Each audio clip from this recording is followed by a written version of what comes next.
ওয়ালাইকুম আসসালাম। আচ্ছা, আমার নাম সেলিম, আমি জিগাতলা থেকে বলছি।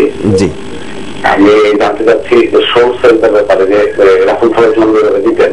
জি, আমাদের এই মসজিদে ইমাম সাহেবরা সেভাবে দেন না। আমি যেটা পড়েছি যে একবারে বয়ে মাসুরার পর রাসূল সাল্লাল্লাহু আলাইহি ওয়াসাল্লাম সোল সেন্টার দিয়ে তারপর সালাম ফিরাতেন। আমাদের বেলায় এটা কেন, এটা বুঝতে পারতেছি না, একটু যদি বুঝায় বলেন। জি, ধন্যবাদ। ইনশাআল্লাহ আমরা এখন বুঝে নিচ্ছি বিষয়টি।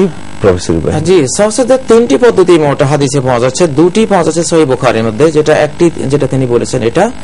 আরেকটি হলো শেষ বৈঠকে আত্তাহিয়াতু, দুরূদ, দোয়া, মাসুরা সব পড়ে সালাম ফিরিয়ে ফেললো, তারপরে আবার দুইটা সাজদা দিয়ে দিল, বাস শেষ হয়ে গেল। এটা এক সূরত আছে সহিহ বুখারীতে। আর যেটা ওনারা আমল করছেন আমাদের দেশে আছে, সেটা হলো ইমাম একদিকে সালাম ফিরিয়ে তারপর দুইটা সাজদা দেয়। এখন একদিকে সালাম ফিরানোর কোনো হাদিস আমার নজরে পড়েনি। যেটা আছে সেটা হলো দুই দিকে সালাম ফিরিয়ে ফেলবে। দুই দিকে সালাম ফিরিয়ে ফেলার পরে দুইটা সাজদা দিলে কিন্তু পরে আর আত্তাহিয়াতু, দুরূদ এগুলো এই প্রচলনটি কোথা থেকে আসলো? এটি তো ব্যাপকভাবে এই আমলটি হচ্ছে যে সাজদার ক্ষেত্রে ডান দিকে সালাম ফিরে তারপরে সাজদা দেওয়া হচ্ছে। ডান দিকে সালাম ফিরাবার কোনো দলিল আমার কাছে নাই, তবে ফাথুল বারির মধ্যে ইবনে হাজার আসকালানী একটি হাদিস রওয়ায়াত করেছেন ইমরান ইবনে হুসাইন রাদিয়াল্লাহু তাআলা আনহু থেকে, যে আল্লাহ রাসূল দুই দিকে সালাম ফিরাবার পরে আত্তাহিয়াতু, দুরূদ পড়েছেন।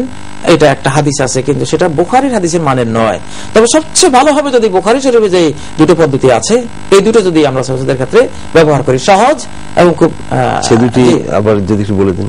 একটি হলো, এটা অবশ্য কেউ কেউ বলেছেন নামাজের মধ্যে যদি কোনো কমতি হয়, যেমন আমি প্রথম বৈঠক বসি নেই, এটা আমার মাইনাস হয়ে গেল, তাহলে আমি সাজদা দেব, আত্তাহিয়াতু পড়বো, দুরূদ পড়বো, দোয়া মাসুরা পড়বো, মাসুরা পড়ে সালাম না ফিরিয়ে আবার দুইটা সেজদা দেব, দুইটা সেজদা দিয়ে দুই দিকে সালাম ফিরিয়ে নামাজ শেষ।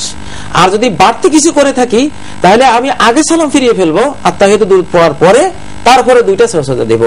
আর কেউ বলেছেন আগে পরে, কমতি আর বাড়তির কোনো হিসাব নাই, দুইটা যে কোনো এক পদ্ধতি, সে যে কোনো ক্ষেত্রে কম করুক আর বেশি করুক, যে কোনো একটা উপর আমল করলে চলবে। তিনটা কারণ আছে সাহুদিতে, দুইটা বলেছেন। জি জি, কম হলে নামাজের মধ্যে, বেশি হলে আর সন্দেহ হলে, এই তিন কারণে সাহুদিতে। জি, ধন্যবাদ। নিচ্ছি আবার